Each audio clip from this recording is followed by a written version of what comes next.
नमस्कार और आप सभी को हरतालिका तीज की हार्दिक शुभकामनाएं। हरतालिका तीज एक पावन और भावनात्मक पर्व है जो भगवान शिव और माता पार्वती के दिव्य मिलन का प्रतीक माना जाता है। यह पर्व विशेष रूप से महिलाओं के लिए बहुत ही महत्वपूर्ण होता है। हर साल भाद्रपद शुक्ल तृतीया के दिन मनाए जाने वाला यह त्यौहार इस बार 26 अगस्त यानी कल मनाया जाएगा। इस दिन विवाहित महिलाएं निर्जला व्रत रखती हैं और अपने पति की लंबी उम्र सुख समृद्धि की कामना करती हैं।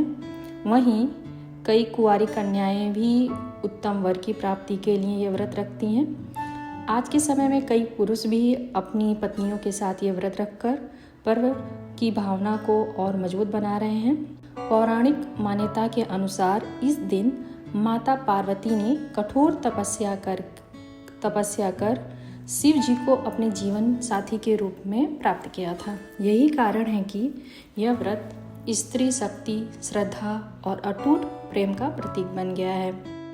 तो आइए जानते हैं इस हरतालिका तीज पर बन रहे हैं 4 शुभ योग। हरतालिका तीज पर सर्वार्थ सिद्धि, शोभन, गजकेसरी और पंच महापुरुष जैसे 4 शुभ योग बन रहे हैं। इस व्रत का बहुत महत्व है। परंपरा के अनुसार हरतालिका तीज का व्रत सौभाग्यवती महिलाओं के लिए अखंड सुहाग का प्रतीक माना जाता है।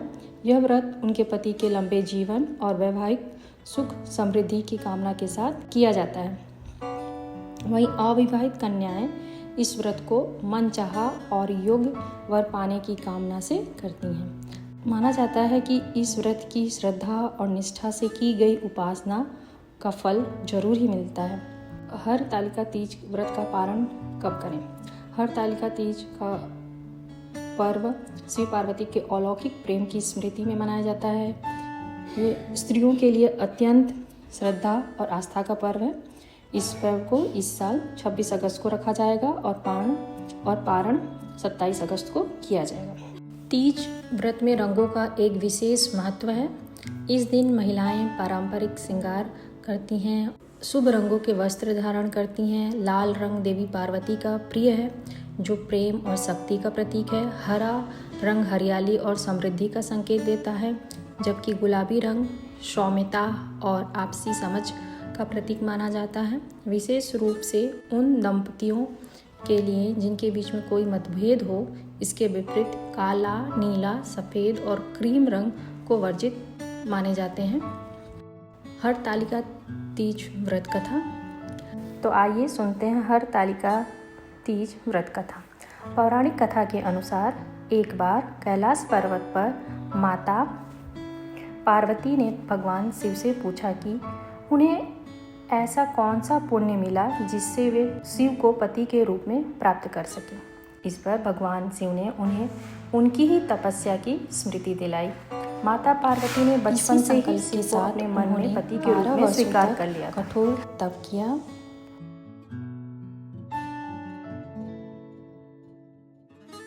उन्होंने जंगल में रहकर पेड़ों के पत्ते खाए, अन्न का त्याग किया और हर मौसम की कठिनाइयों को सहा।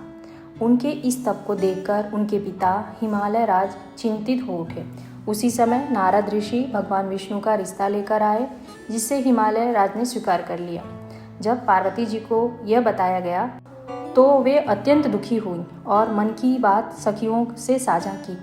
उन्होंने कहा कि वे तो पहले ही भगवान शिव को पति के रूप में स्वीकार कर चुकी हैं और किसी और से विवाह नहीं करेंगी। यह सुनकर सखियों ने उनका अपहरण कर लिया और उन्हें एक गुफा में छुपा दिया।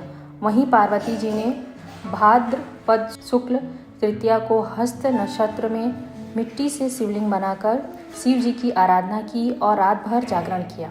उनकी भक्ति से प्रसन्न होकर शिव जी प्रकट हुए और उन्हें पत्नी के रूप में स्वीकार कर लिया। तब से यह व्रत उन महिलाओं के द्वारा रखा जाता है जो अपने पति की लंबी उम्र और सुखद वैवाहिक जीवन की कामना करती हैं और अविवाहित कन्याएं योग वर पाने की इच्छा से ये